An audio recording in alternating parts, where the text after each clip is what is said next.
O SBT News é um canal comprometido com a clareza da informação, com a responsabilidade editorial e, acima de tudo, com o telespectador.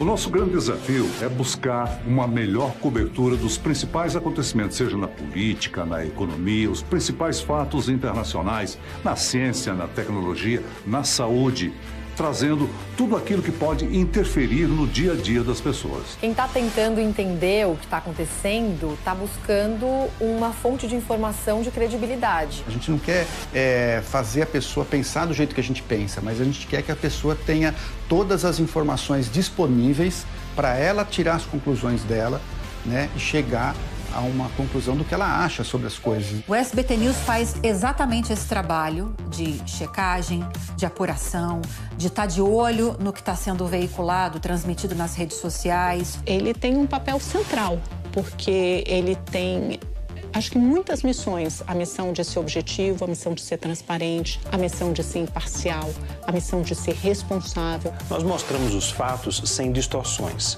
O nosso foco é informação de interesse público. E dá para o telespectador mais uma opção confiável e de credibilidade, de fonte de informação. O nosso papel é traduzir o cotidiano, relatar o impacto das notícias na vida das pessoas. E a conclusão disso tudo é que quem assiste ao SBT News, além de desenvolver um senso crítico, que é fundamental para a formação de opinião, essa pessoa, ela com certeza evolui enquanto cidadão. Por que assistir o SBT News? Porque é notícia, é informação, sem distorções, com transparência, com credibilidade e a notícia a fundo.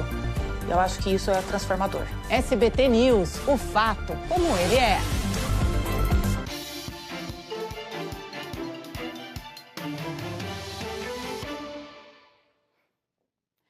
Começando o Tribuna do Voto, programa de debate do SBT News. Eu sou a Basília Rodrigues e hoje quem faz as perguntas aqui sou eu. O tema é Brasil contra o crime organizado e, claro, dentro deste contexto da decisão dos Estados Unidos em classificar grupos criminosos aqui do Brasil, algumas facções de terroristas. Nos estúdios aqui do SBT News em Brasília, eu convido parlamentares, tanto de direita quanto de esquerda, para os nossos espectadores. Vocês sabem, o Tribuna do Voto é assim, um debate cara a cara, sincero, as pessoas falam, mas também se escutam. E em alguns momentos a gente vai dividir a tela para que vocês possam nos acompanhar de ângulos diferentes aqui do estúdio. Muito obrigada pela participação de vocês. Do lado de cá eu tenho o deputado Sanderson, do PL do Rio Grande do Sul, ele que é coordenador da Frente Parlamentar de Segurança Pública, já presidiu a Comissão de Segurança da Câmara e é um defensor dessa decisão dos Estados Unidos. Do outro lado, o deputado Tarcísio Mota, do PSOL do Rio de Janeiro, ele preside, ou é líder, né, melhor dizendo, o senhor é líder da Federação PSOL Rede e também professor de História, faz parte aí das comissões de Educação, Comissão de Direitos Humanos da Câmara dos Deputados. Muito obrigada pela atenção dos senhores de virem aqui presencialmente para falar sobre este assunto. Tarcísio, eu sei que é contra essa decisão dos Estados Unidos. Primeira pergunta, Sanderson, tem terrorista no Brasil? Cumprimentos, Basília, muito obrigado pelo convite. Cumprimentos ao deputado Tarcísio Mota, professor que tem grande atuação no Parlamento Brasileiro. E, Basília, é um tema muito importante, candente. Nós estamos discutindo segurança pública no Brasil, em toda a nação, em todo o território brasileiro. O Sul discute, como o Rio de Janeiro também discute, São Paulo, Brasília. E tenho experiência, inclusive, na área. Atuei 5 anos no Exército e depois 24 anos na Polícia Federal. Nesses quase 30 anos, convivi em vários momentos com o crime organizado, combatendo o crime organizado, enfrentando facções criminosas e posso, sim, asseverar que essas facções aterrorizam a população brasileira, colocam praticamente de joelhos famílias inteiras, sobretudo a população vulnerável, sobretudo a população das periferias, que estão mais afastadas do Estado propriamente dita e ficam literalmente reféns, aterrorizadas por faccionados, subjugadas por gangues, por quadrilhas. Então, isso me autoriza a dizer, sim, que essas quadrilhas, essas gangues no Brasil aterrorizam, tocam verdadeiramente o terror, botando comunidades inteiras amedrontadas. Nós temos aí exemplos de cidades inteiras, não só nas metrópoles, mas agora também no interior do Brasil, que são submetidos a toque de recolher pelo crime organizado. Se isso aí não é terrorismo, é o quê? Então, sim, temos que tomar alguma medida, tínhamos que tomar alguma medida enquanto Estado.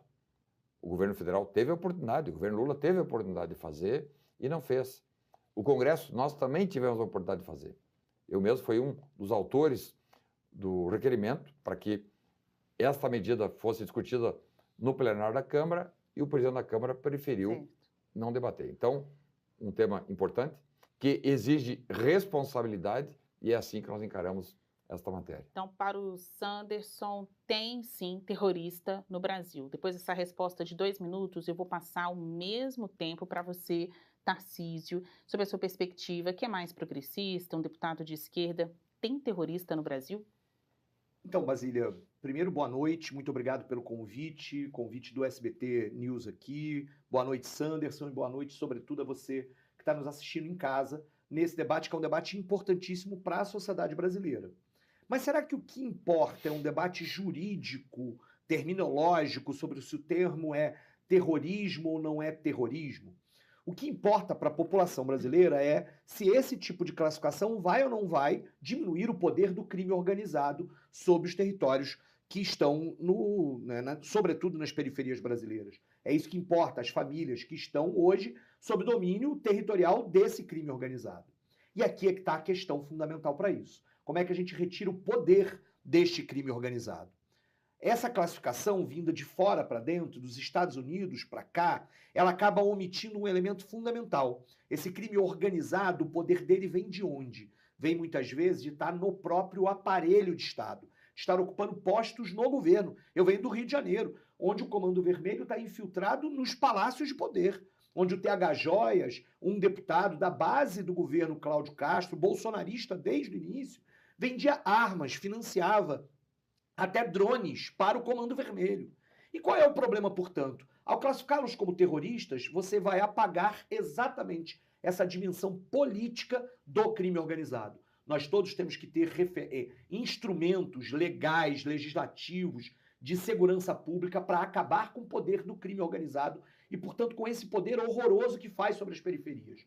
Mas esse debate, vindo de fora para dentro, que discute soberania nacional, que, na minha opinião, inclusive dificulta as ações integradas que precisam existir entre os Estados Unidos e o próprio Brasil para enfrentar o crime organizado, na minha opinião, a classificação de terrorista vai mais atrapalhar do que ajudar. Ela é uma grande cortina de fumaça em época de eleição, num tom absolutamente eleitoreiro para manipular o seu medo com relação à segurança pública. Por isso, nós precisamos fazer esse debate em outros termos. Certo. Olha, eu vou interromper aqui o senhor para dar exatamente 2 minutos. É a mesma medida, né? O espectador aqui do SBT News sabe que é um assunto, 2 lados, como que esquerda, direita ou as diversas nuances da política tratam o mesmo assunto. Neste caso específico, tem lá no Congresso Nacional discussões acontecendo para combater o crime organizado. Tem um projeto de lei do senhor, Tarcísio, que fala da lei anti-Vorcaro, por exemplo, fazendo uma alusão ao banqueiro Daniel Vorcaro para poder conter o uso de recursos de fundos da Previdência, né? Já que há, entre as linhas de investigação da Polícia Federal, um indicativo de que dinheiro desses fundos da Previdência, de diversos estados brasileiros, municípios, acabou abastecendo esse grupo master que tem acusação de relacionamento com o crime organizado. Do lado de cá, a gente também tem a proposta da PEC da Segurança Pública, que foi carimbada pelo governo, mas ganhou um texto diferente, muito carimbado ali, muito com a digital da oposição, deputado Sanderson, que acaba mexendo na questão da responsabilidade, né? Entregando mais responsabilidades sobre segurança pública para as mãos dos estados e menos do governo federal. O Congresso Nacional está caminhando para o caminho certo? Está caminhando para a direção certa nestas propostas? Eu vou inverter nessa rodada agora de perguntas para o senhor. A forma com que o Congresso tem lidado com esses temas de momento, né? Crime organizado, caso Master, o senhor acha que o Congresso está fazendo certo? Olha, essa é um bom exemplo daquilo que eu dizia na questão anterior. Uma das formas fundamentais de desmantelar o crime organizado é desmantelar os seus mecanismos de lucro, de dinheiro, combater a lavagem de dinheiro e a própria fonte de financiamento desse crime organizado. Quando a gente apresentou esse projeto, que a gente está chamando de Lei Antiborcaro, tinha exatamente o objetivo de impedir uma das fontes de dinheiro, que é dos aposentados, por exemplo, do meu estado do Rio de Janeiro, em que mais de R$1 bilhão foram para títulos podres do Banco Master, que estava ao mesmo tempo vinculado a um esquema da Refit, que era a lavagem de dinheiro do PCC. Olha como as coisas estão interligadas. Olha como o fundamental nessa história é usar inteligência e capacidade para que a gente possa impedir o fluxo que abastece e que continua mantendo o lucro, não daquela pessoa que está na favela sob o jugo do próprio traficante, mas muitas vezes do crime organizado que ocupa espaços de poder.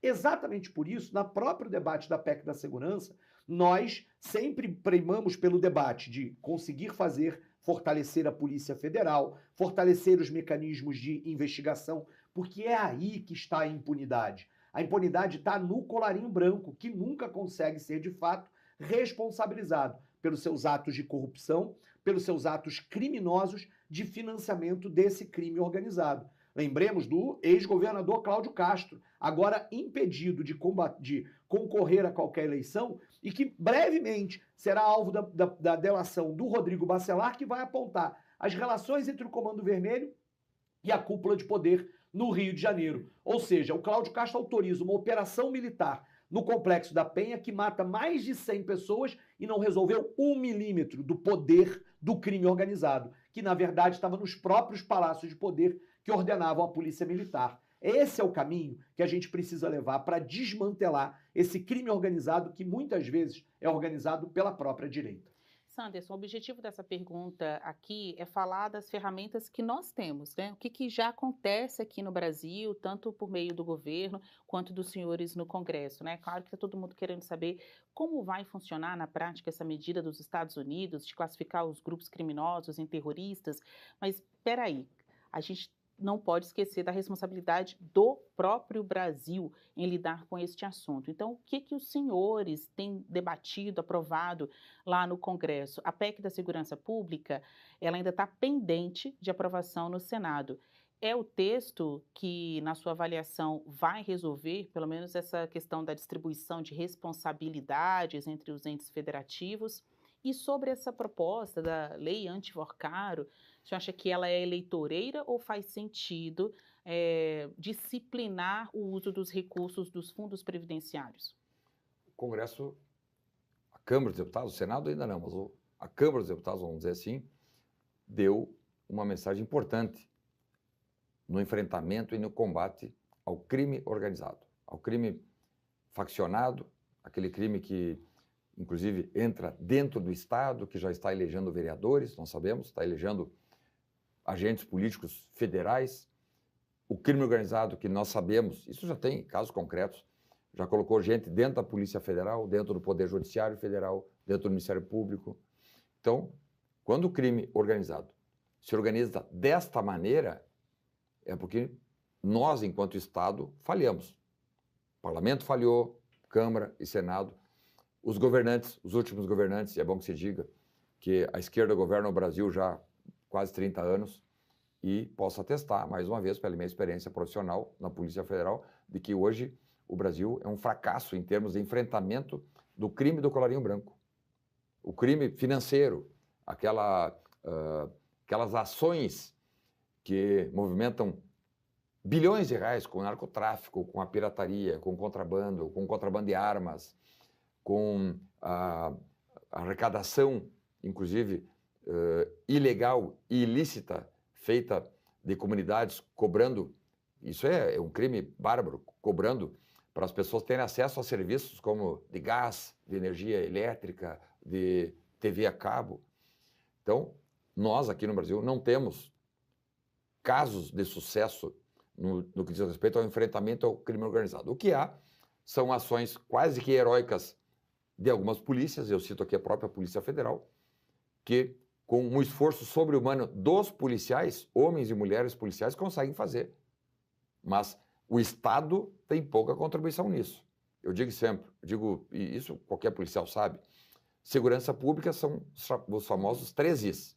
Investimento, dinheiro, investimento, integração e inteligência. Nós não temos investimento na segurança pública do Brasil é zero, culpa disso aí mais uma vez.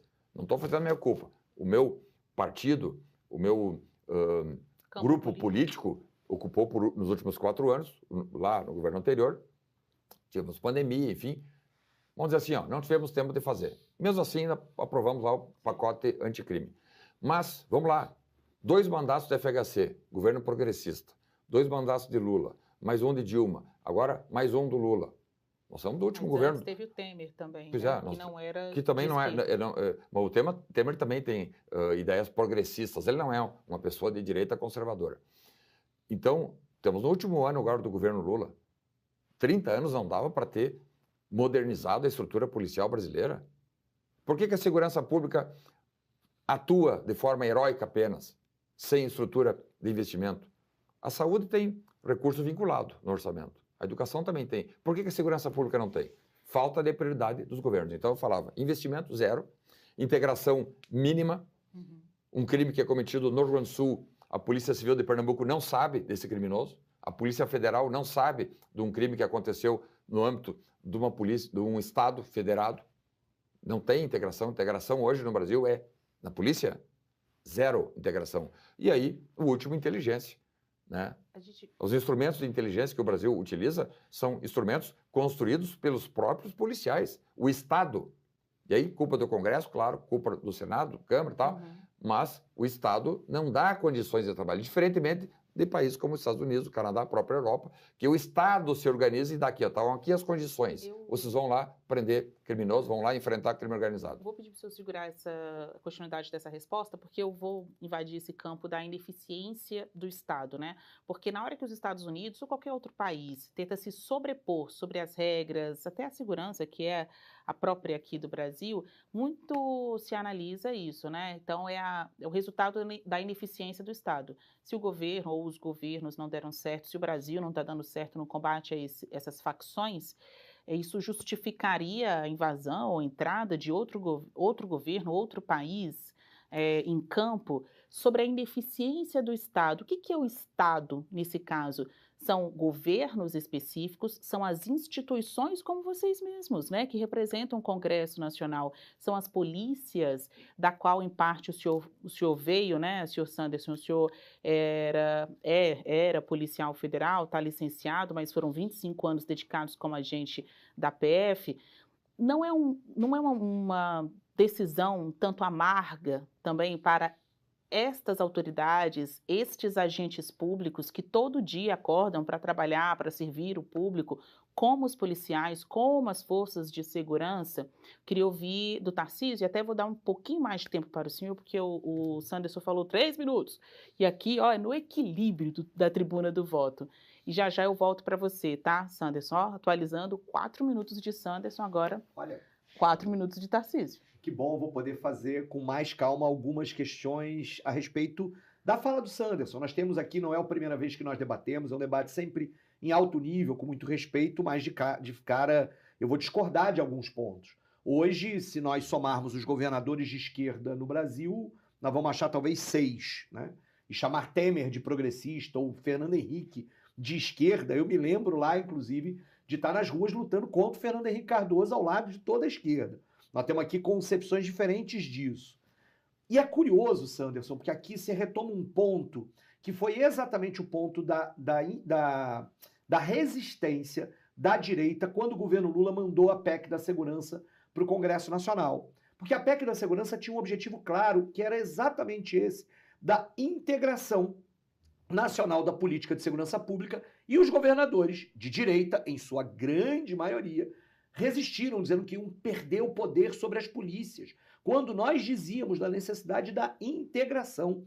Na verdade, nós temos um problema que dentro do próprio Estado, quando você tem polícia militar, polícia civil e agora a guarda municipal, que virou polícia municipal, cada uma com um comando diferente, aí vem a Polícia Federal, aí vem a Polícia Rodoviária Federal, para a qual começou a criar elementos ostensivos, tudo isso usando o seu medo de você que está em casa, para achar que isso fosse resolver o problema. Aí você não tem integração e tem, infelizmente, muitos casos de corrupção policial, que é o que a gente vê lá no Rio de Janeiro. Brasília, e o próprio Sanderson estava citando agora, a questão das cobranças de taxa, que são típicas daquilo que lá no Rio de Janeiro nós chamamos de milícias, que meu partido enfrenta há mais de 20 anos, desde a CPI das milícias, lá na LERJ, apontando exatamente isso, que muitas vezes estavam infiltrados nas forças de segurança pública. Tem muito agente de segurança que vai todos os dias para entrar numa guerra que não leva a nada, nem a lugar nenhum, a não ser perceber de onde veio essa história de classificar, de que o Trump classificasse o CV e o PCC como organizações terroristas, de uma ação de Flávio Bolsonaro, do Eduardo Bolsonaro, lá em Washington, por razões eleitoreiras, como forma de cortina de fumaça para que as pessoas não falassem nem do Banco Master, nem das relações que a família Bolsonaro tem lá no Rio de Janeiro, com esses mesmos palácios de poder, frequentados pelo TH Joias, pelo Bacelar, que, olha, vai fazer delação e vai conseguir, inclusive, mostrar como é que é a relação do Comando Vermelho com a própria família Bolsonaro lá no Rio de Janeiro, e aí a direita vai ter que explicar. Explicar por que governa tantos estados no Brasil há tanto tempo, impede a política de segurança, de integração e de modernização das polícias de acontecer. Na verdade, tem muito investimento para uma política ineficaz. O Rio de Janeiro, por exemplo, Sanderson, o orçamento da polícia é muito maior do que o orçamento da segurança, muito maior do que o orçamento da educação e da saúde. Mas para quê? Para botar caveirão dentro de favela que não resolve, né? Vou repetir, mataram mais de 100 no Complexo da Penha. Pergunta para as pessoas que vivem hoje na Penha se elas estão livres do crime organizado. Não estão. O crime organizado está mais forte. Sabe por quê? Porque ele está lá, no Palácio do Poder, no Palácio Guanabara, no Palácio Laranjeiras. Agora não, porque nós temos um governador inteiro a fazer isso. Dá os rumos. Nesse ping-pong foram 2 minutos de Tarcísio, 4 de Sanderson, depois 4 de Tarcísio, eu volto agora com 2 de Sanderson. Ineficiência do Estado é ineficiência de governos, é ineficiência da política, é ineficiência das polícias, Sanderson. A quem atribuir a culpa ou a responsabilidade aqui dentro do Brasil pelos Estados Unidos terem tomado essa decisão? É uma coisa ali dos pilares do governo Trump? É uma ideia do Trump ou é uma culpa nossa enquanto Brasil? Olha, o governo brasileiro, independente de classificação ou não de grupos criminosos como grupos terroristas, nós, enquanto Estado, eu me refiro ao presidente da República atual, eu não posso falar sobre o presidente que vai assumir em 2027, nem do presidente que já passou. O presidente da República atual, com os seus ministros da Justiça, da Fazenda, da Economia, enfim, não adotaram, eu digo Fazenda e Economia porque precisa de dinheiro. Impossível, mais uma vez, Tarcísio e o PSOL precisam nos ajudar no Congresso Nacional. Nós precisamos de recursos federais, recursos importantes para fazer o enfrentamento. Não, impossível fazer enfrentamento como nós estamos fazendo hoje, sem recursos. Então, o governo atual, eu não posso falar de um governo futuro nem do passado, o governo atual não fez nada nesses últimos 4 anos. Esta é a realidade. Postos da Polícia Rodoviária Federal no meu estado, do Rio Grande do Sul, em Santa Catarina e Paraná, que são estados de fronteira com o Paraguai e com a Argentina, foram fechados. Vários fechados.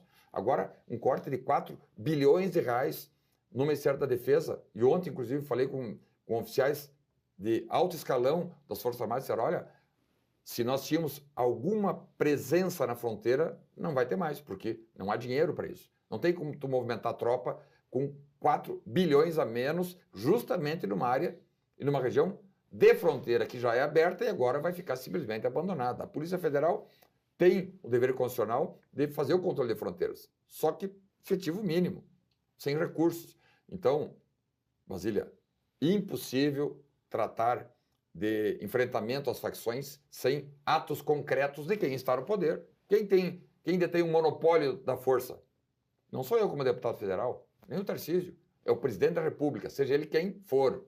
O presidente da República maneja um orçamento hoje de algo em torno de 8 trilhões de reais e quando assume aquela cadeira, uma delas, inclusive, de enfrentar, combater, mesmo com desgaste político, combater as facções que aterrorizam o Brasil, sim. Aterrorizam porque, como eu disse, subjugam comunidades inteiras.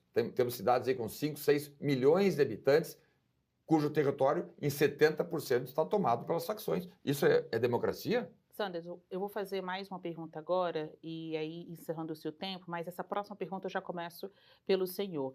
Eu queria saber da experiência e contato que os senhores têm com policiais, com pessoas que militam nessa área, né? Polícia Civil, Militar, Federal, quem está nesse ecossistema da segurança pública no Brasil, especialmente você, por ser egresso da Polícia Federal, não sei se depois que deixar o mandato parlamentar você vai querer voltar, sinceramente, mas deixa para outro programa. Na sua avaliação, como que os policiais, as forças de segurança do Brasil receberam a decisão dos Estados Unidos de classificar PCC e PC PCC e CV de grupos terroristas? É uma forma de intervenção ou de auxílio? Não tem intervenção na prática. Essa é uma decisão administrativa dos Estados Unidos, para os Estados Unidos, para proteger a população americana. Há um exagero no discurso de dizer, intervenção, não tem intervenção. Que intervenção teve? Nenhuma. Não há intervenção nenhuma. Agora, claro, tem a mensagem política. Porque um governo lá da América do Norte declara as facções do Brasil são classificadas como grupos terroristas? Porque lá nos Estados Unidos, e aí isso é um dado concreto, lá nos Estados Unidos, essas duas facções, que eu não gosto nem de falar o nome, porque isso acaba glamorizando.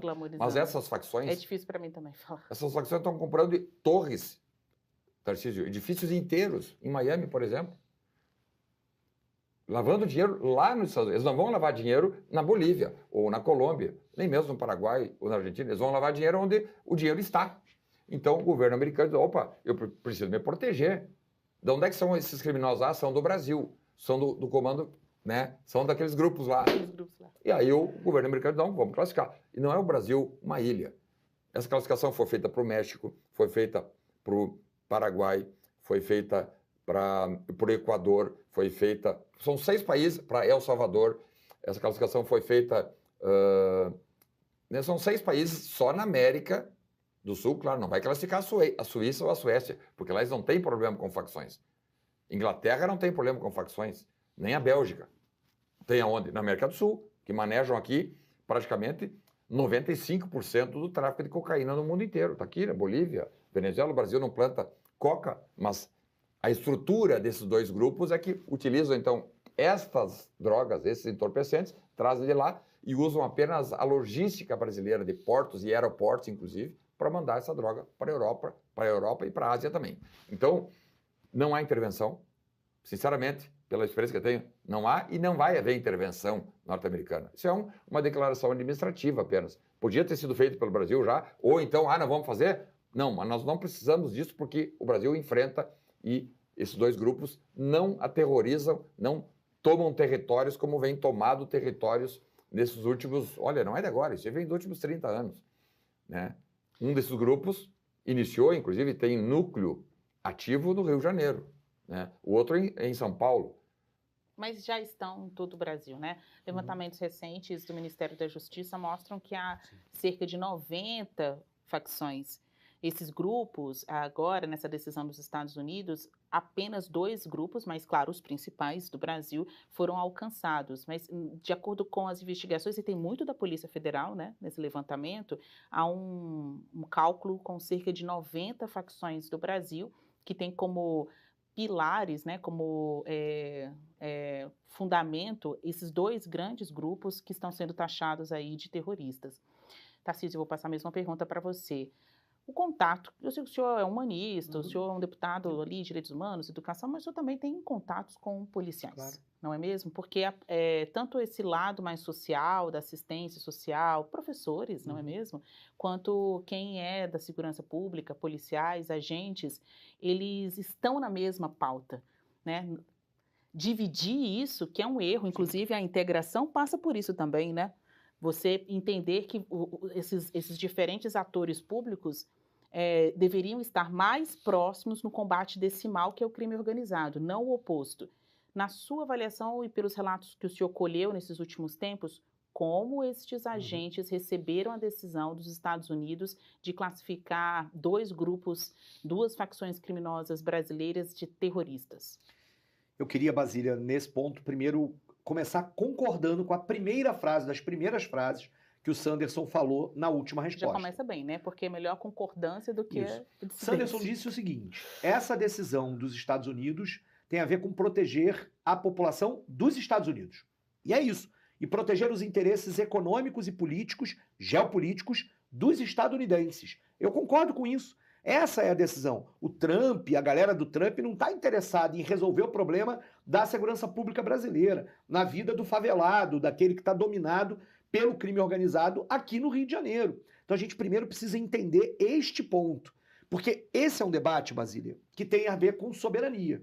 Porque quem vai se preocupar com os interesses, com as dores e as delícias de ser brasileiro, de estar na favela carioca, na periferia lá no Rio Grande do Sul, somos nós, aqui do Brasil. E que nós vamos ter que resolver porque é a partir dos nossos interesses. Esse é um ponto importante aqui. E aí a pergunta seguinte é, então, essa classificação vinda de fora para dentro, por causa de uma pressão de um grupo político daqui, lá em Washington, ela vai ajudar ou dificultar o desmantelamento do crime organizado no Brasil e, com isso, melhorar ou piorar a vida do cidadão brasileiro? Essa é a pergunta que se faz. E aqui há uma questão importante. Como é que a gente vai atacar a lavagem de dinheiro? Essa lavagem de dinheiro, como o Sanderson disse, que às vezes tem caminhos internacionais, precisa de integração internacional. Essa integração já existia antes da decisão do Trump? Já. Com a FBI e com a DEA, com o Departamento de Combate às Drogas lá dos Estados Unidos. Compartilhamento de informações que precisava ser incentivado, precisa ser intensificado, sim. Ao classificar como terroristas, esse tipo de discussão vai para o campo da CIA, vai para o campo dos agentes secretos. É aqui que está o problema da soberania e da intervenção. Vai dificultar o compartilhamento de informações e, portanto, vai dificultar o desmantelamento do fluxo de recursos. Esse é o debate que eu tenho falado já há muito tempo aqui no Congresso e nesse debate. E tudo que os policiais que eu conheço querem é que a gente crie políticas que impeçam o fuzil de chegar na mão do traficante na favela, que vão acabar matando não só aqueles que estão lá na favela, mas os próprios policiais. Tudo que o bom policial quer é que esse crime organizado seja desmantelado. Tudo que o bom policial não quer é que o crime organizado esteja no Palácio Guanabara, nos palácios de poder, esteja infiltrado na política. Não sejam os milicianos nomeados no gabinete do Flávio Bolsonaro, como foram familiares de milicianos nomeados no gabinete da família Bolsonaro. Então esses caras vão para lá, articulam e defendem um governador que hoje está afastado, um presidente da Assembleia Legislativa que está afastado. A Polícia Federal classifica o Rodrigo Bacelar, que hoje está preso, era deputado estadual e presidente da Assembleia Legislativa do Estado do Rio de Janeiro, bolsonarista. A Polícia Federal classifica ele como líder do braço político do Comando Vermelho. E aí, você quer crer que esse mesmo grupo político foi lá nos Estados Unidos para pedir o Trump para classificar aqui dentro de terrorista para resolver o problema do crime organizado? A gente sabe que não é. Foi um ato político, cortina de fumaça e pior, não vai ajudar, vai prejudicar aquilo que a gente e todo mundo que está genuinamente interessado em acabar com o poder do crime organizado no Brasil gostaria que acontecesse. Nesse caso, a gente precisa tirar o poder político e econômico deles, e essa ação só vai prejudicar isso. Bom, nos últimos tempos, a gente tem visto parlamentares brasileiros nos Estados Unidos, né? A ponte aérea Brasil-Estados Unidos, ela encurtou. Parlamentares de direita já tinham ido antes e, mais recentemente, um grupo de parlamentares ligados à esquerda também foram lá falar com congressistas americanos, tentar rever algumas medidas, né? Uma delas o tarifaço, mas também essa da classificação dos grupos criminosos no Brasil de terroristas. Eu quero falar mais sobre este assunto, decisão dos Estados Unidos em classificar facções brasileiras de terroristas, o combate ao crime organizado, porque continua sendo um problema mesmo com essa adoção de medida pelos Estados Unidos. Segurança pública continua sendo um problema aqui no Brasil, que o Brasil fará. Convido vocês a continuar conosco aqui no Tribuna do Voto. Daqui a pouco, breve intervalo, a gente volta no segundo bloco com Tarcísio Mota, líder da Federação PSOL Rede, e também deputado Sanderson, do Rio Grande do Sul, PL do Rio Grande do Sul, ele que é coordenador da Frente de Segurança Pública do Congresso Nacional. Daqui a pouco a gente volta com mais debate.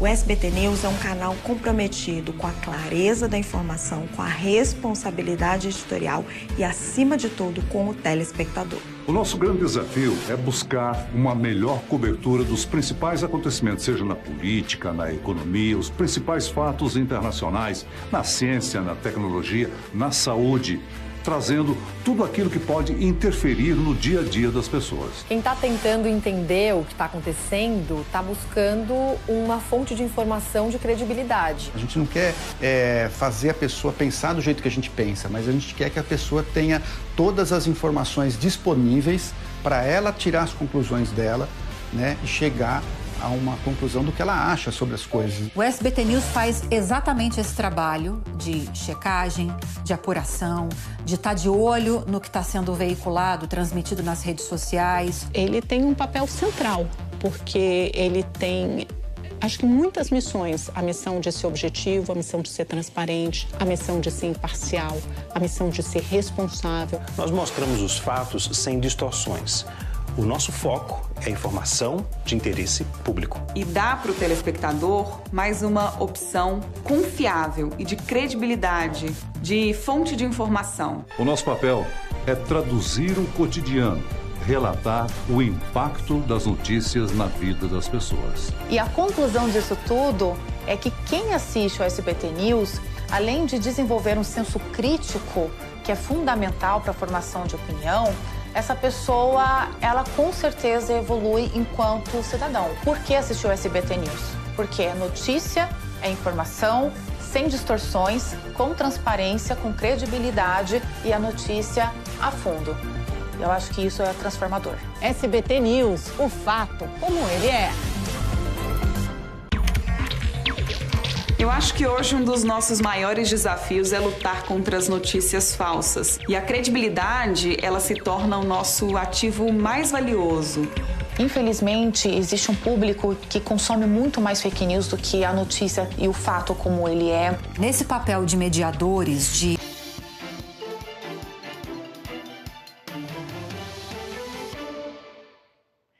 Voltamos com o nosso Tribuna do Voto, programa de debate do SBT News. Sanderson, eu vou com você nessa retomada do bloco do programa para saber o seguinte: teria como combater estes grupos faccionados, estes grupos criminosos no Brasil, sem a classificação de terrorista?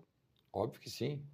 E a receita passa por vontade política, por priorização na gestão daqueles que governam, tanto o governo federal como o governo dos estados. Por que eu faço questão de reforçar a questão da atuação do governo federal? Porque cabe ao governo federal, cabe à União, o controle de fronteiras. O Rio de Janeiro não tem fábrica de fuzil, Tarcísio, nem de pistola, nem de munição, nem explosivos. Não produz cocaína e nem maconha, por exemplo. E por que essas capitais, essas grandes metrópoles são tomadas por fuzis, por repartidas grandes e toneladas de cocaína? Porque as fronteiras brasileiras estão desguarnecidas, totalmente desguarnecidas. Nós temos ali a fronteira que vai lá do Chuí, né, fronteira do Brasil com o Uruguai, aí passa pela Argentina, Santa Catarina, Paraná, Mato Grosso, sobe Rondônia, Acre, né? Ali ainda tem a proteção da Amazônia, que ela é tão densa que não é impossível de transitar, mas eu diria até o Mato Grosso, a fronteira é aberta e campo afora. Não tem um limite geográfico. Então, este abandono faz com que o crime transite de lá para cá e daqui para lá.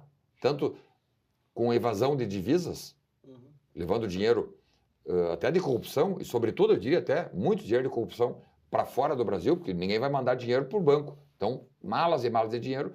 Se for ali naquela ponte da amizade em Foz do Iguaçu, inclusive eu já tive a oportunidade de trabalhar lá numa ocasião, cada 10 pessoas for parar uma pelo menos foi revistada em mala de dinheiro, indo para o Paraguai.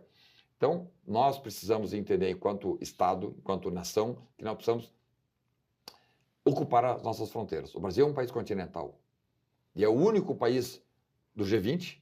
Nós somos a 10ª economia do mundo, 11ª, enfim, 9ª, 10ª economia. Nós somos dos países mais ricos do mundo. Nenhuma das 20 maiores economias tem as suas fronteiras guarnecidas como a nossa. Ninguém trata com essa irresponsabilidade como nós tratamos. Então, fechar as fronteiras. Isso não quer dizer que vamos fazer um muro intransponível, não é isso.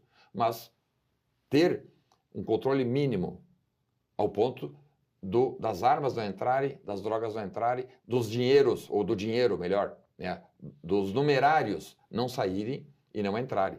Né? Tem a evasão de divisas, tem invasão de divisas também. Dá para fazer. E eu digo até que o problema não é nem tanto da legislação, Tarcísio. Nossa legislação é uma legislação que pode ser melhorada e pode ser aprimorada, mas o problema das facções no Brasil não é a legislação. O problema nosso é falta de investimento material. Nossas penitenciárias são um caos, o escritório do crime. Veja, nós temos 5 presídios federais. Esses 5 presídios federais, eles têm estrutura. É um preso por cela, eles não têm acesso ao mundo exterior, não tem celular ali dentro, obviamente. O contato com o advogado é por parlatório, não tem visita íntima. Então, o preso ali dentro, ele está isolado. Está cumprindo pena em regime fechado, ele está isolado.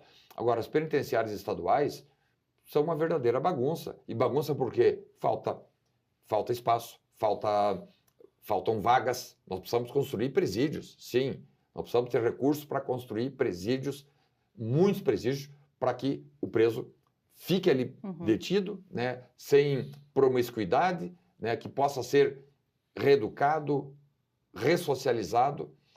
Isso depende de orçamento, depende de prioridade estatal, de prioridade de gestão, o que não há. Então, tem como fazer? Claro, tem, mas passa por uma vontade política que hoje não tem.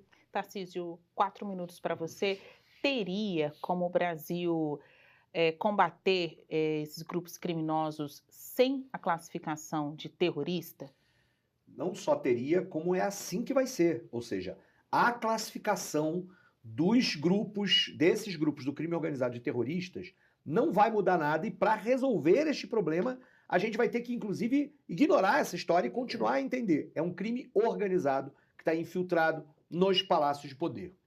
Eu considero que o Sanderson descreve muito bem um problema, ou seja, o controle da circulação de armamentos, da circulação das drogas que não são produzidas aqui no Brasil, e da circulação de dinheiro, de fato, compõe um pilar importantíssimo da questão do enfrentamento ao crime organizado. E, portanto, significa o uso da inteligência para esse processo. Então, parece, num primeiro momento, que o Sanderson e eu estamos concordando. A gente está concordando no que deve ser feito, mas a gente acaba discordando de como ser feito. E isso é decisivo. Porque, por exemplo, eu defendo controle de marcação de munições e armas. Eu defendo maior limitação para que as pessoas tenham acesso a armas. Porque mais acesso a armas, mais incentivo para que as pessoas tenham armas, é mais a possibilidade do desvio desses mesmos armamentos e munições para a mão do crime organizado. Que é um crime organizado, lembremos, exatamente porque tem infiltração nas forças de segurança pública, nas forças do próprio Estado brasileiro. Então, por exemplo, enquanto eu defendo que a gente consiga controlar melhor o que tem de circulação de armas, Sanderson é de um grupo político que defende o maior incentivo ao uso das armas e, portanto, nesse ponto, uma maior possibilidade de desvio. Eu, por exemplo, estou muito preocupado com a história do armamento da Guarda Municipal na minha cidade, no Rio de Janeiro, feito lá pelo ex-prefeito Eduardo Paes. Na minha opinião, os guardas municipais acabam se tornando agora um lugar em que as milícias vão tentar cooptar novos membros para os seus grupos de crime organizado e as armas da Guarda Municipal muitas vezes poderão ser desviadas para o crime e isso criar um problema grave. Ah, significa que não tem fuzil vindo da fronteira? Claro que tem. O Sanderson tem razão aqui. Precisamos melhorar o nosso controle da fronteira. E aqui eu quero apontar, Basília, um segundo ponto de problema que a gente tem. Para ter mais policial, para guarnecer essa fronteira nesse país continental, nós precisamos de quê? De recursos. De novo, Eu estou apontando o mesmo problema e estou dizendo que concordo com o Sanderson no diagnóstico do problema. Mas como é que a gente resolve isso? Na minha opinião, não é com ajuste fiscal, que, na verdade, ele deve ter votado favorável e eu votei contra. A gente precisa de recursos para fazer concurso público. Muitas vezes a gente favorece, e aqui a gente vai também votar igual lá, tenho certeza, no Congresso Nacional. Se tiver o tipo de coisa para autorizar mais concursos para a Polícia Federal, nós vamos ter que votar junto. E vamos votar junto nisso. Agora, há todo o processo do Estado brasileiro que precisa financiar o direito da população, inclusive a própria segurança pública. Integração, inteligência, investimento, melhora a situação. Foi classificado como terrorista? Não foi? Esse é um debate, de novo, jurídico-terminológico, que interessa aos Estados Unidos. A nós aqui interessa o enfrentamento real ao crime com inteligência e eficiência do gasto público.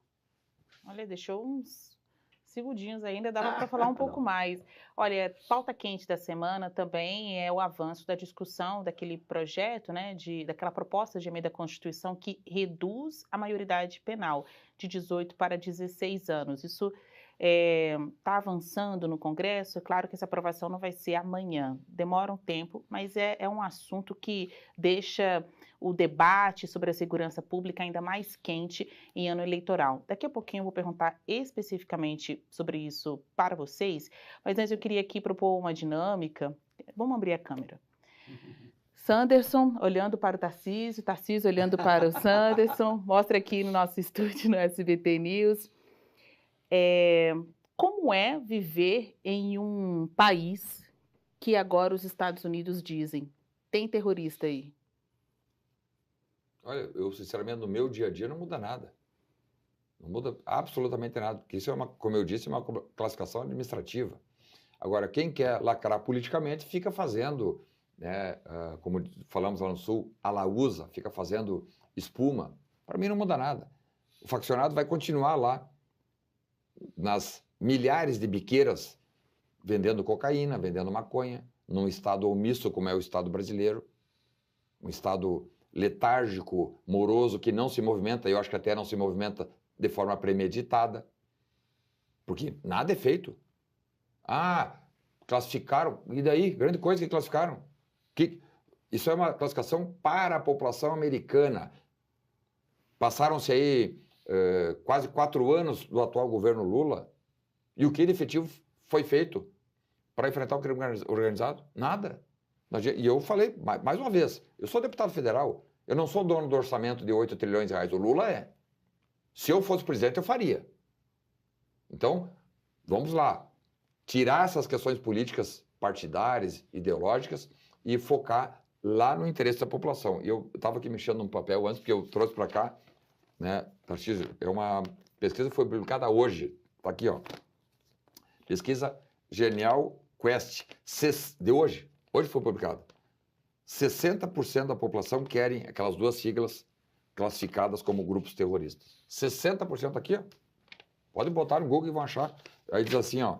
Essa hora aqui da dinâmica é cara a cara mesmo, porque eu quero ver o Sanderson convencer o Tarcísio ou vice-versa. Pois é, então 60% da população, ou dos entrevistados, foram 2.000 pessoas entrevistadas, não nós, para enfrentar o crime, não enxergamos problema nessa classificação. O problema não é os Estados Unidos classificar, o problema é o Brasil não atuar. Nós vamos ficar aí ainda discutindo quanto tempo essa questão de terrorismo ou não terrorismo e as facções dando as cartas. Eu me lembro, eu era presidente da Comissão de Segurança Pública e por isso nós convocamos o ministro da Justiça quando ele recebeu a dama do tráfico, lá no Palácio, em agenda fechada. A imprensa que descobriu. E aí nós cobramos dele, não, mas eu não sabia quem era ela, não sei o quê. Depois o mesmo ministro da Justiça, que agora está lá no STF, tal de Flávio Dino, esteve lá no Rio de Janeiro, recebido com pompa e circunstância lá, por uma dessas facções. Então, então temos que fazer, né? Temos que fazer ações concretas. Só ficar no discurso, né, político, no discurso ideológico, não vamos resolver os problemas da população. Então, bora ouvir aqui agora o lado do Tarcísio. Tarcísio, como é viver em um país em que agora os Estados Unidos dizem tem terrorista aí? Olha, tem 2 coisas nesse caso aqui. Sanderson, primeiro, só para a gente poder olho, falar cara a cara, com a eu quero verdade, ver aqui o nível de convencimento de cada lado, né? O ministro Flávio Dino foi na favela da Maré, entrou, inclusive, um quarteirão para dentro da favela da Maré, para lá, num espaço da Redes da Maré. Não foi recebido com pompa e circunstância por crime organizado nenhum. Na verdade, quem tem relação com o crime organizado lá no Rio é o teu partido. Não tem um ministro do governo Lula que esteja acusado de relação com o tráfico, tenha sido preso, investigado sobre isso, a não ser esse lado folclórico de uma pessoa que subiu no ministério que depois foi classificada por isso. Agora, o ministro Flávio Dino vai lá na Maré e aí o problema é esse, Sanderson. E tranquilo, pode ser de alguém que não conhece o Rio de Janeiro. É de achar que favela é tudo feita por traficante. É de achar que na favela da Maré não tem trabalhador, não tem gente fazendo cultura, não tem gente fazendo educação, não tem um montão de professor, tem escola pra caramba lá. Eu visito escola na favela da Maré, tô sendo recebido pelo tráfico. Não! Tem muito trabalhador na favela. Agora, tem o domínio do tráfico que tá lá hoje, cobrando taxa, está construindo prédio irregularmente, colocando em risco a vida das pessoas, tem. E aí o Estado tem que atuar. Mas qual é o Estado que vai atuar quando o Comando Vermelho está com o presidente da Assembleia Legislativa, que é amigo do governador, que é amigo do futuro candidato a presidente da República, que era quem mandava ali naquela história toda. O Cláudio Castro colocou o seu vice para o Tribunal de Contas do Estado para liberar o caminho para o Rodrigo Bacelar, que é, segundo a Polícia Federal, não sou eu que estou dizendo, o braço político do Comando Vermelho. E ele é um grande aliado de quem? Do Flávio Bolsonaro. Então, eu acho que a gente primeiro precisa colocar as coisas nos seus devidos lugares. Acusar o hoje ministro do STF, mas então ministro da Justiça, Flávio Dino, porque entrou um quarteirão na favela, de que ele foi recebido com pompa e circunstância do Comando Vermelho, é uma inverdade. A gente precisa restabelecer essa verdade aqui nessa história. O problema da pesquisa está em outro ponto. Eu tenho certeza que se perguntado à população se essa classificação como terrorista vai dificultar a relação entre Brasil e Estados Unidos para apreender os recursos que são desses traficantes, a resposta vai inverter. Porque a população quer resolver o problema.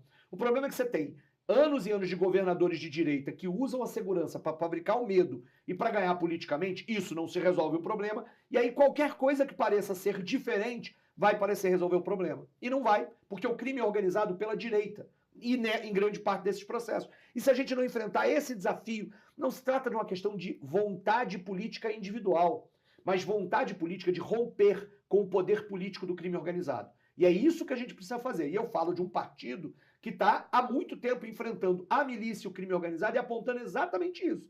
E exatamente naquele ponto mais importante da PEC da Segurança Pública do governo Lula, vocês não deixaram passar, que era o da integração e do investimento da inteligência. Teve parte boa na lei antifacção, por exemplo, de aprimorar os mecanismos de apreensão de recursos de bens daqueles que são condenados por tráfico. É positivo e nós votamos junto nessa história. E isso veio de quem? Veio do governo Lula, num PL que tem vários problemas, mas que neste caso acertava. Acertava no fortalecimento da Polícia Federal. E lembremos, é o governo Lula que volta a dar autonomia para a Polícia Federal agir independente dos interesses políticos. Foi o Bolsonaro que disse que a Polícia Federal tinha que proteger a família dele, não podia mexer com esse tipo de história. Essa é a diferença. Hoje, entre aquilo que a gente está defendendo do ponto de vista da esquerda, que defende o enfrentamento real e eficaz do crime organizado, e essa balela que é classificar de terrorista, que não vai mudar a vida de ninguém, mas que está fazendo palco político. A pesquisa aponta que o palco político pode ter sido certo, mas daqui a alguns anos, quando isso não tiver efeito nenhum, na verdade o contrário, tiver prejudicado as relações entre os Estados Unidos e o Brasil para apreensão desses recursos, a gente vai fazer a pesquisa e vão ter que inventar um outro nome, vamos de repente chamar, agora vamos classificá-los de alienígenas, para poder ter alguma forma de combater os alienígenas, chamar a Marvel para fazer os Vingadores, para poder resolver um problema, porque na verdade eles criam um factoide e não resolvem o problema. O tema é muito quente, deixa vocês aí a flor da pele, imagina. Eu vou pedir respostas mais curtas, porque a gente já está caminhando para a reta final do nosso programa.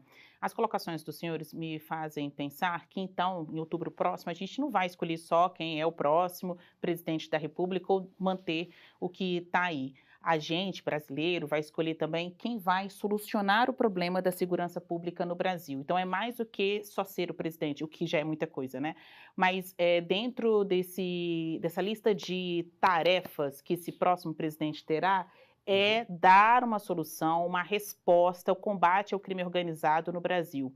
Sanderson, quem tem essa resposta hoje no Brasil? Quem é candidato à presidência da República e conseguirá atender aos brasileiros? Aquele que tiver coragem para enfrentar o crime organizado, para enfrentar as facções, para, junto com o Parlamento, Câmara e Senado, fazer um grande pacto nacional, chamando o Poder Judiciário, chamando o Ministério Público, chamando a OAB, chamando as forças vivas da sociedade brasileira para fazer uma grande cruzada em prol não só da segurança pública, uma cruzada em prol da paz nacional. O Brasil é um país maravilhoso.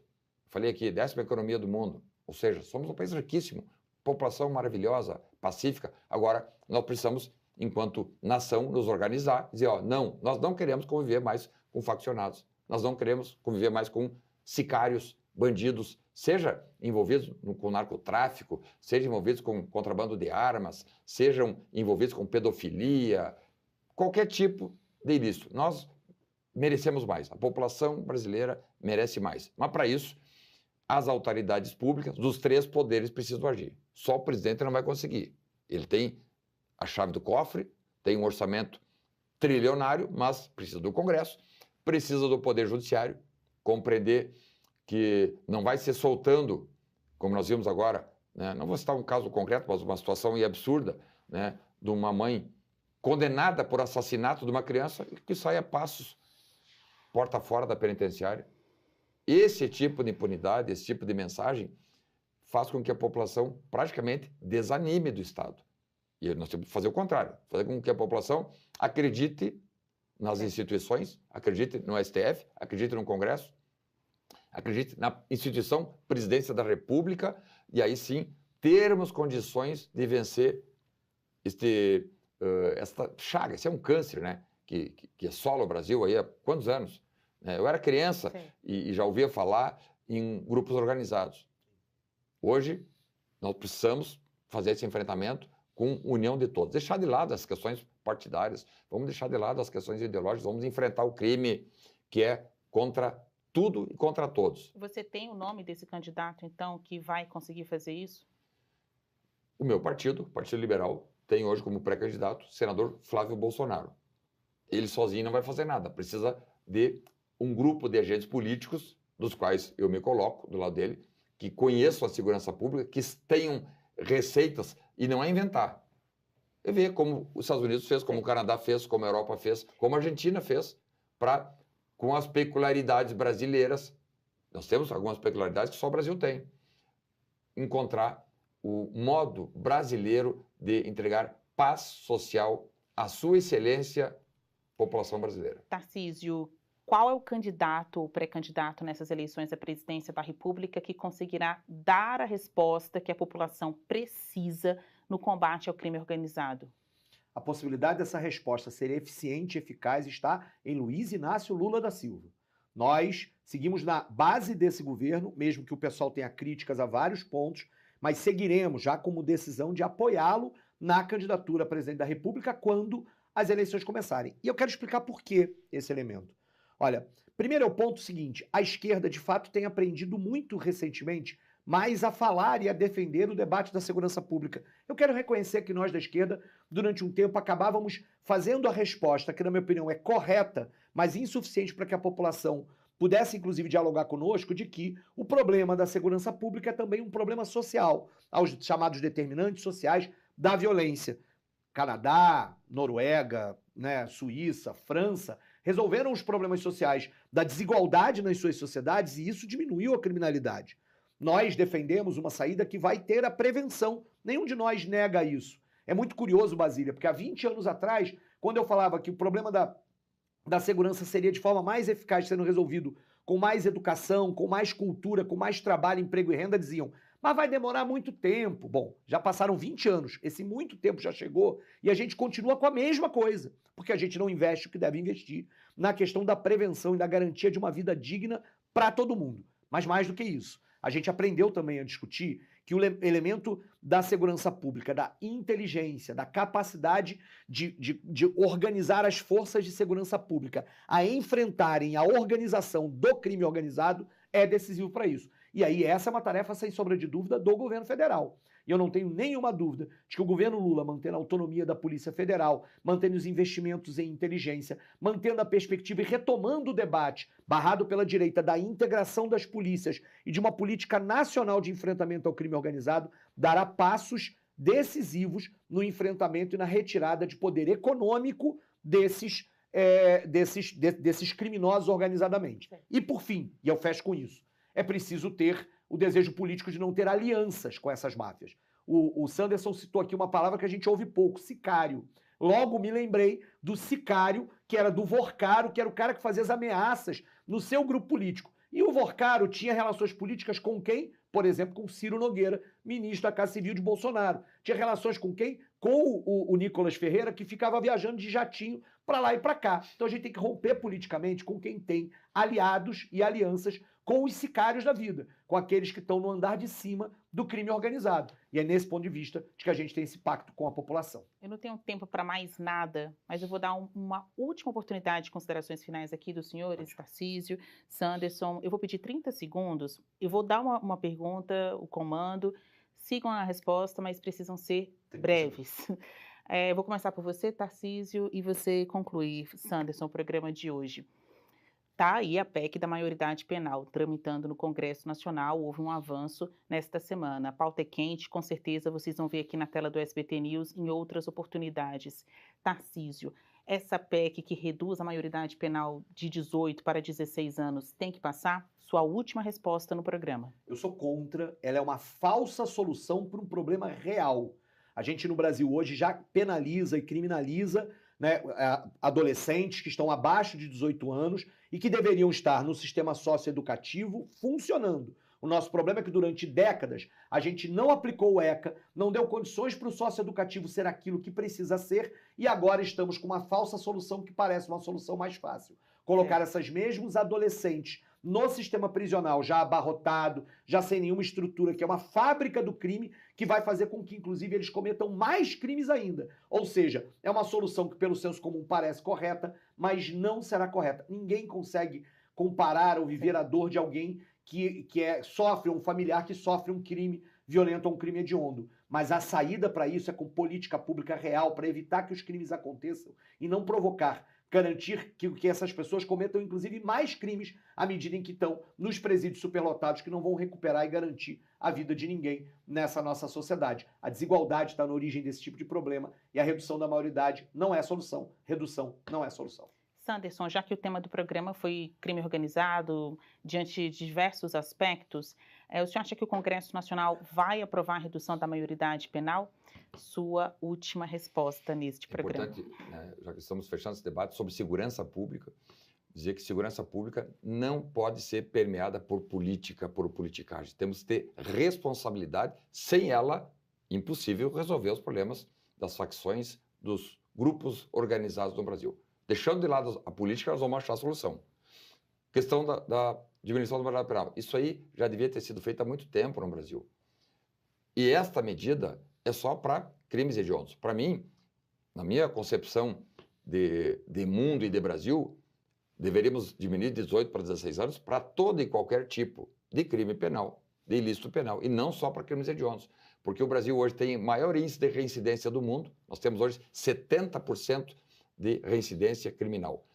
Na adolescência, esse índice sobe, vai a 80%. Ou seja, de cada 10 jovens adolescentes que vão por uma casa de custódia, cada 10, 8 vão voltar.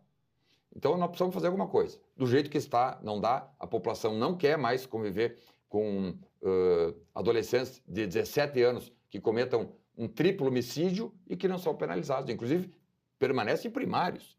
Isso só o Brasil trata de forma irresponsável este tipo de situação. Então, chegou o momento, o Congresso vai se debruçar em cima dessa questão e tenho certeza que a população vai ser ouvida. E a voz que vem da população diz no sentido de que, não, sim, cometeu crime, tem que pagar.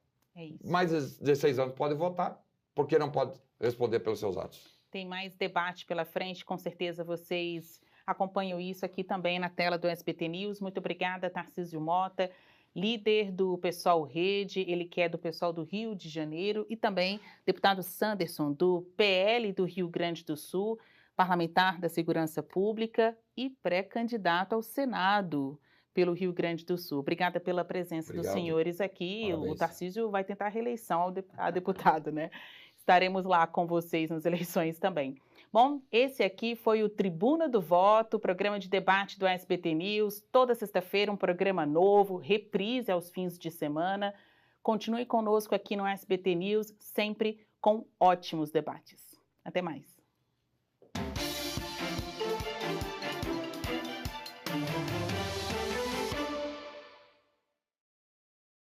O SBT News é um canal comprometido com a clareza da informação, com a responsabilidade editorial e, acima de tudo, com o telespectador. O nosso grande desafio é buscar uma melhor cobertura dos principais acontecimentos, seja na política, na economia, os principais fatos internacionais, na ciência, na tecnologia, na saúde, trazendo tudo aquilo que pode interferir no dia a dia das pessoas. Quem está tentando entender o que está acontecendo está buscando uma fonte de informação de credibilidade. A gente não quer fazer a pessoa pensar do jeito que a gente pensa, mas a gente quer que a pessoa tenha todas as informações disponíveis para ela tirar as conclusões dela, né, e chegar a uma conclusão do que ela acha sobre as coisas. O SBT News faz exatamente esse trabalho de checagem.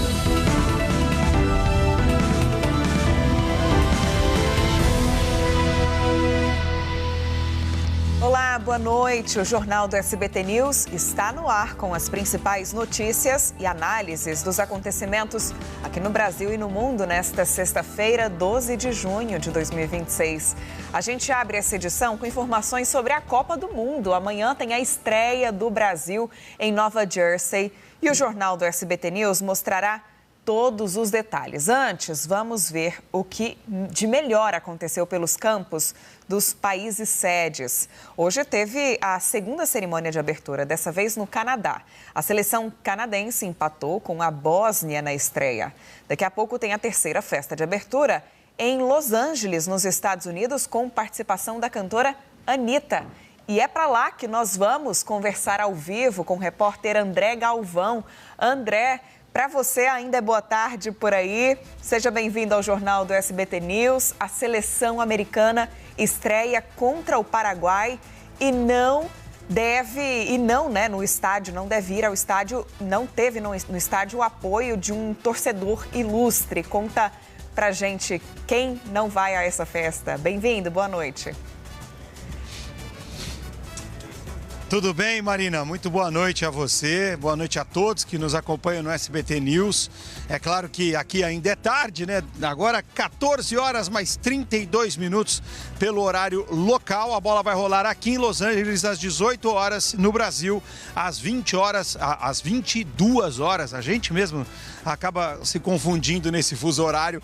Às 22 horas, horário de Brasília, a bola rola para Estados Unidos e Paraguai com transmissão do SBT em canal aberto para você. Não dá para perder, estaremos lá no gramado do Los Angeles Stadium. Então, respondendo a você, Marina, o presidente dos Estados Unidos, Donald Trump, não vem. Ele confirmou que não irá comparecer a essa partida de estreia da seleção norte-americana contra os paraguaios. Ele chegou a mencionar em um determinado momento, dias antes do início da Copa, que os ingressos estavam muito caros, que eram prejudiciais